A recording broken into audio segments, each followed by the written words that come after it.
भारत में अंतरात्मा की कथित आवाज सुनकर पार्टियां बदलने वाले नेताओं से भी ज्यादा तेजी से ब्रिटेन में प्रधानमंत्री बदल रहे हैं। सिर्फ 2 साल पहले 411 सीटों के ऐतिहासिक जनादेश के साथ सत्ता में आए कीर स्टारमर ने आज ब्रिटेन के प्रधानमंत्री पद से इस्तीफा दे दिया। 72 घंटे पहले स्टारमर कह रहे थे मजबूती से डटा रहूंगा, लेकिन उनके इस्तीफे के साथ 10 साल में ब्रिटेन को अपना 7वां प्रधानमंत्री मिलने जा रहा है। और इस उथल पुथल से भारत क्या सीख सकता है, इसके बारे में भी हम बात करेंगे।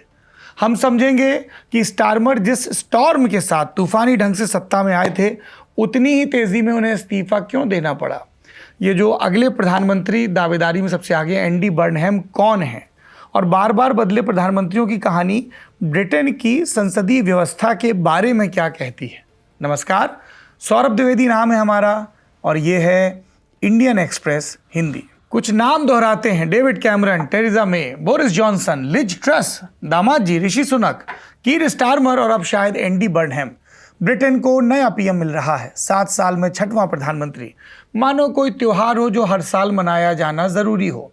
ऊपर से देखने पर लगेगा बड़ा अराजक सिस्टम है, कंटिन्यूटी नहीं है, मजबूती नहीं है। पर यह उस सिस्टम की कहानी है जहां सांसद अपने प्रधानमंत्री से कह सकते हैं, बस करिए, अब आपसे ना हो पाएगा, अगला चुनाव नहीं जिता पाएंगे। ब्रिटेन के 58 नंबर के प्रधानमंत्री सर कीर स्टारमर के साथ यही सब हुआ।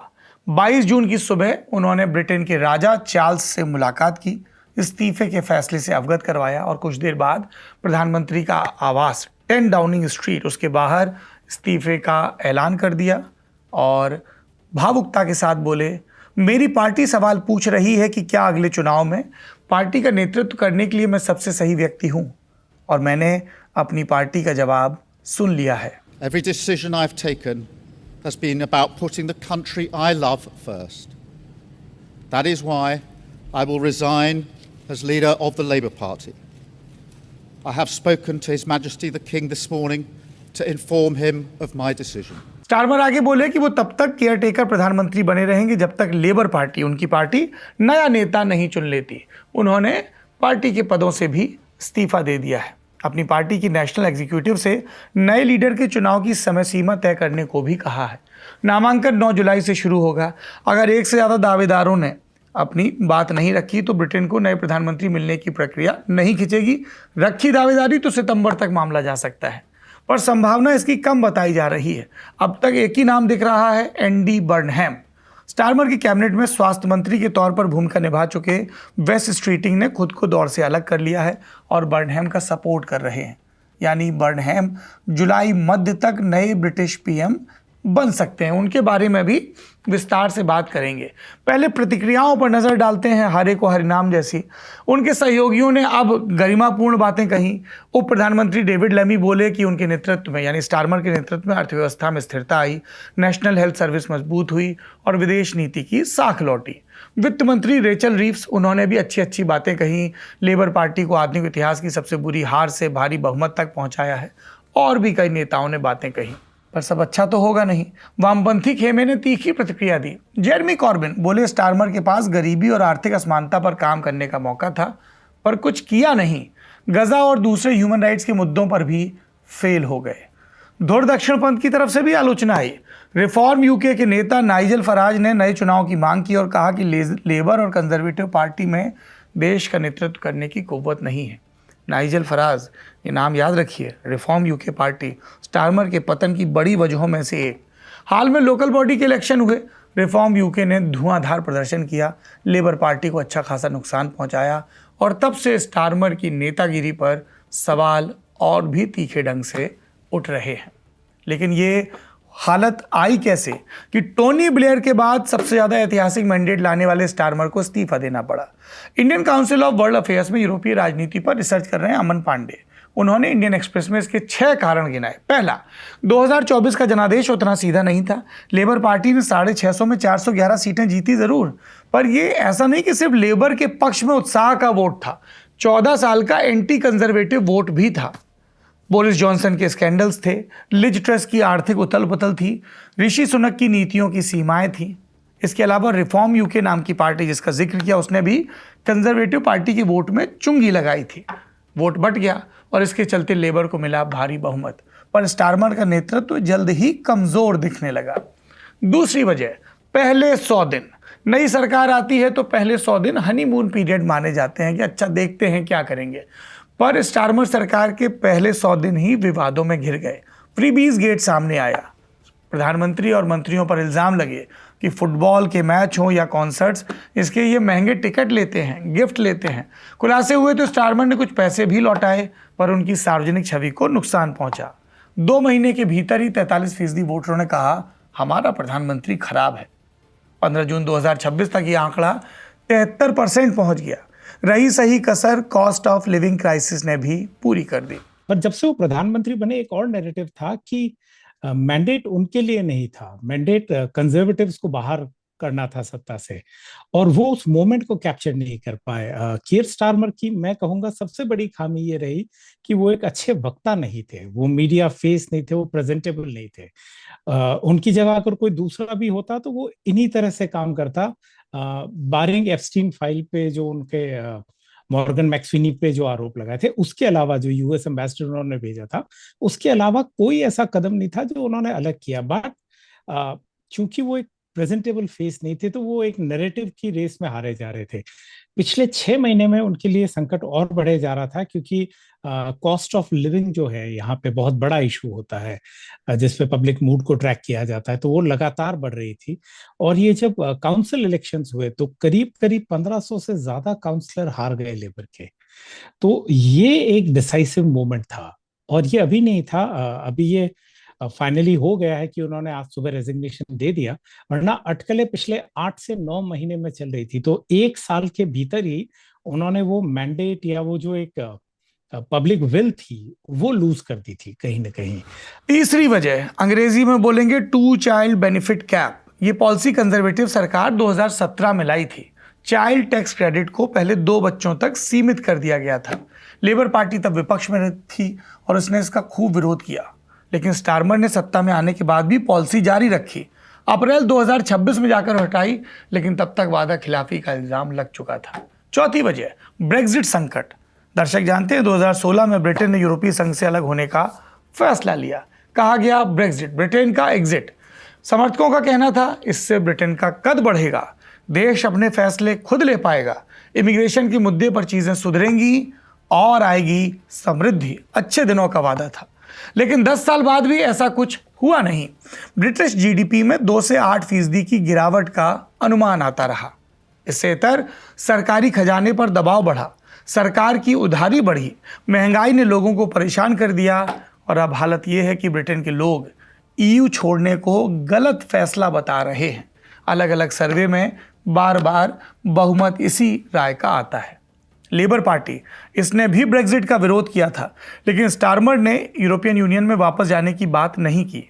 बार बार यही कहते रहे कि संबंध सुधारने चाहिए पर वापस नहीं जाना चाहिए, जिसके चलते व्यापार, खेती, बॉर्डर कंट्रोल, टैरिफ और ऊर्जा, लगभग हर जरूरी मुद्दे पर ब्रिटेन अकेला पड़ता गया। कोविड, यूक्रेन और ईरान युद्ध जैसे झटकों ने देश की आर्थिक स्थिति को पहले ही संकट में डाल रखा था। यानी ब्रेक्जिट स्टारमर के लिए ऐसा घाव साबित हुआ जिसे उन्हें पट्टी बांधकर सही करना चाहा, जबकि ज़रूरत सर्जरी की थी, जिसकी पॉलिटिकल विल उनमें नज़र नहीं आई। अंग्रेज़ों का एक अखबार है, अंग्रेज़ी का गार्जियन, कमाल का अखबार है। इसमें पीटर वॉकर नाम के एक भाई साहब का विश्लेषण छपा, जिसमें स्टारमर की कमजोरियों के बारे में विस्तार से बताया गया। लिखते हैं कि स्टारमर जीतने में तो बहुत अच्छे साबित हुए, पर सत्ता चलाने में कंफ्यूज रहे। मसलन स्टारमर लेबर पार्टी को जेरेमी कॉर्बिन के वामपंथी दौर से निकालकर सेंटर की तरफ लाए, लेकिन जॉन मेजर से ऋषि सुनक तक की जीवनी लिख चुके इतिहासकार एंथनी सेल्डन के मुताबिक स्टारमर को यह नहीं पता था कि प्रधानमंत्री के काम क्या होते हैं, खासकर आर्थिक मोर्चे पर बुरी तरह विफल रहे। यह भी नहीं पता था कि किस पद पर किसे नियुक्त करना है, और यही उनके पतन का 5वां बड़ा कारण रहा। 6वां कारण है रिफॉर्म यूके और ग्रीन्स का दबाव। लंबे समय तक ब्रिटेन की पार्टी में 2 बड़ी पार्टियों का दबदबा रहा, कंजर्वेटिव और लेबर, पर अब ये ड्यूओपोली टूट रही है। इमिग्रेशन, राष्ट्रवाद, सत्ता विरोध के सेंटिमेंट्स, इस पर रिफॉर्म यूके दबाव बना रहा है। वहीं ह्यूमन राइट्स, क्लाइमेट चेंज और आर्थिक असमानता जैसे मुद्दों पर ग्रीन्स और वामपंथियों का एक धड़ा लेबर पार्टी को घेर रहा है। जैक पॉलिंस्की के नेतृत्व में ग्रीन पार्टी की रेटिंग सुधरी है हालांकि विदेश नीति के मसले पर स्टारमर को बेहतर माना गया। उन्होंने ट्रंप के साथ रिश्ते बेहतर किए, भारत के साथ ट्रेड डील को अंजाम दिया, यूक्रेन को समर्थन जारी रखा। लेकिन घरेलू विफलताएं इतनी बड़ी थीं कि विदेश नीति की सफलता बचा नहीं पाई। यानी घर में आग लगी हो तो बाहर की वाहवाही काम नहीं आती। दूसरे नेताओं को भी इससे सीखना चाहिए। अब आते हैं पथ के दावेदार पर। एंडी बर्नहैम ब्रिटिश राजनीति में किंग ऑफ द नॉर्थ कहा जाता है। लेबर पॉलिटिक्स के पुराने खिलाड़ी हैं। 2001 में पहली बार माननीय सांसद बने। टोनी ब्लेयर और गॉर्डन ब्राउन की सरकार में मंत्री भी रहे। हेल्थ मिनिस्टर, स्वास्थ्य मंत्रालय का जिम्मा संभाला। उत्तरी इंग्लैंड की राजनीति करते हैं। 2010 और 2015 में लेबर पार्टी की लीडरशिप की रेस में भी उतरे, तब सफल नहीं हुए। इसके बाद ग्रेटर मैनचेस्टर के मेयर बने और यहीं से उनकी इमेज बननी शुरू हुई। लंदन केंद्रित राजनीति के खिलाफ उत्तर के इंग्लैंड की वो आवाज बने देश में। उत्तर के इंग्लैंड का जिक्र जरूरी है यहाँ पे, क्योंकि ये पारंपरिक तौर पर वर्किंग क्लास पॉपुलेशन का इलाका रहा है और इसी वजह से ये लेबर पार्टी का बड़ा समर्थक रहा है।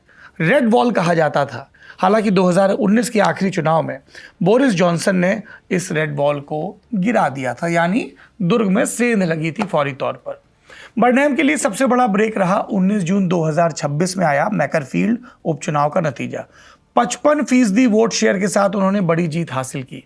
जिस रिफॉर्म यूके ने हालिया स्थानीय चुनाव में लिबर पार्टी को छकाया था, उन्होंने उसके प्रत्याशी रॉबर्ट कैनियन को पटखनी दी। एक और धुर दक्षिणपंथी पार्टी है रीस्टोर ब्रिटेन, उसको भी पीछे छोड़ा और इस जीत के बाद वो बोले ये लेबर पार्टी में सुधार का आखिरी मौका है। इसके साथ ही स्टारमर की लीडरशिप को चुनौती दी गई। लेबर पार्टी के करीब 100 सांसद उनके पीछे हो लिए। और 2017 से ग्रेटर मैनचेस्टर के मेयर रहे हैं और वहां इनकी एक बड़ी उपलब्धि ये रही है कि उन्होंने उस पूरे क्षेत्र को ट्रांसफॉर्म किया है। पब्लिक ट्रांसपोर्ट, इंफ्रास्ट्रक्चर, इस पे इनकी अच्छी पकड़ है और एक प्रेजेंटेबल है। और जैसा कि मैंने आपको पहले कहा कि स्टारमर इतने नॉन मीडिया सेवी या नॉन प्रेजेंटेबल थे कि जो भी एक नई वॉइस आती वो एक रिफ्रेशिंग वॉइस लगती कि हम इनकी तरफ रुक कर। और एक बड़ी बात है, एंडी बर्नहम अभी आए हैं। 3 महीने पहले भी वो एक उपचुनाव में खड़ा होना चाह रहे थे, लेकिन स्टारमर ने उसको ब्लॉक कर दिया, उनकी एंट्री को। जो भी एक बड़ा कारण रहा कि लोग कह रहे थे कि स्टारमर कॉन्फिडेंट नहीं है। एंडी बर्नहम पहले भी खड़े होना चाह रहे थे काउंसिल इलेक्शन से पहले, पर वो उनका मूव रोक दिया गया और वो सीट लेबर हार गई। और अभी ये इसलिए भी लोग इनको देख रहे हैं क्योंकि जिस सीट से ये जीत कर आए हैं, काउंसिल चुनाव में अगर देखें तो वहां रिफॉर्म ने एक बड़ी विक्ट्री दर्ज करी थी। तो यहाँ की काउंसिल्स बड़ी इंपॉर्टेंट होती है। जो काउंसिल ज्यादा जीतता है वो ग्रेजुअली होता है कि अगला वही जीतेगा। तो काउंसिल चुनाव में रिफॉर्म के जीतने के बावजूद 9,000 से बड़ी मार्जिन से ये चुनाव जीत के आए हैं एंडी बर्नहम। तो सबको ये लग रहा है कि वही बड़े एक फेस है, एक आवाज है जो बचा सके। यहाँ आप सोच रहे होंगे कि सिर्फ 100 सांसदों के सपोर्ट के साथ बर्नहैम ने चुनौती कैसे दी। दरअसल यहीं पर ब्रिटेन की संसदीय राजनीति का एक खास फीचर सामने आता है। ब्रिटेन के पॉलिटिकल कल्चर में नेताजी को चैलेंज देने की बाकायदा एक प्रक्रिया है, कोई बुरा नहीं मानता है। लेबर पार्टी में कोई भी सिटिंग लीडर अपनी दावेदारी तब पेश कर सकता है जब उसके पास कम से कम 20% सांसदों का समर्थन हो। मौजूदा आंकड़े के हिसाब से करीब 81 सांसद। इस तरह से कंजर्वेटिव पार्टी में यह आंकड़ा 15% का है। यानी ब्रिटेन में सांसद सिर्फ हाँ में हाँ मिलाने वाले नहीं होते हैं। नेता की जवाबदेही हर स्तर पर तय होती है। भारत में भी कहने को वही वेस्टमिंस्टर मॉडल है, संसदीय परिपाटी का पालन है, पर असल में क्या होता है अपनी पार्टियों में आपने देखा ही होगा। प्रधानमंत्री या मुख्यमंत्री को अपनी संसदीय पार्टी से चुनौती मिलना दुर्लभ बात है। कई बार चुनावी हार के बाद नेतृत्व नहीं बदलता। कई पार्टियों में आंतरिक चुनाव नाम भर के होते हैं, बल्कि ज्यादातर पार्टियों में और कई क्षेत्रीय दलों पर एक ही परिवार का नियंत्रण रहता है। पर हाँ, यहाँ इंटरनल पार्टी डेमोक्रेसी बहुत होती है। यहाँ आप देखिए उत्तरदायित्व होता है, यहाँ रिचुअल्स को फॉलो किया जाता है। चाहे कितना भी बड़ी लीड हो, हर बुधवार को प्रधानमंत्री को जवाब देना होता है विपक्ष को। और वो स्पेक्टेकल के लिए आज भी आपको कतार में लग के उसको, मतलब अगर आपको व्यू करना हो तो ये एक बहुत बड़ी चीज है। यहाँ दिखाता है कि ये कितना डायरेक्ट अप्रोच रखते हैं कि, और यहाँ जब वो क्वेश्चन आवर्स होते हैं तो सत्तारूढ़ दल के लोग अपने प्रधानमंत्री से भी सवाल पूछ लेते हैं। आज हमारे यहाँ तो ये भी नहीं पता कि हमने जिस सिंबल पे चूज करके भेजा है वो आदमी उसी सिंबल पे रिप्रेजेंट रहेगा या नहीं। यूके की बात हो गई, इंडिया की बात हो गई, जाते जाते याद करिए, मतलब हम और आप और हमसे जो बुजुर्ग हैं वो तो और भी, ऐसा ही हुआ था 80 के दशक के उत्तरार्ध में। राजीव गांधी प्रधानमंत्री थे, उनकी कैबिनेट में एक मंत्री थे, नाम था विश्वनाथ प्रताप सिंह। उन्होंने इस्तीफा दिया, कांग्रेस छोड़ दी। फिर जब अमिताभ बच्चन के इस्तीफे के बाद इलाहाबाद की लोकसभा में उपचुनाव हुआ, उपचुनाव जीत के वापस लोकसभा में लौटे और उसके बाद उन्होंने अपनी दावेदारी पेश की, जन मोर्चा बना, फिर जनता दल बना और फिर विश्वनाथ प्रताप सिंह जो राजीव गांधी की सरकार में मंत्री थे खुद प्रधानमंत्री बने। इतिहास में कई नज़ीरें मिलती हैं सत्ता को चुनौती देने की। आपको कौन सी याद आ रही है कमेंट बॉक्स में बताइए। ये है इंडियन एक्सप्रेस हिंदी।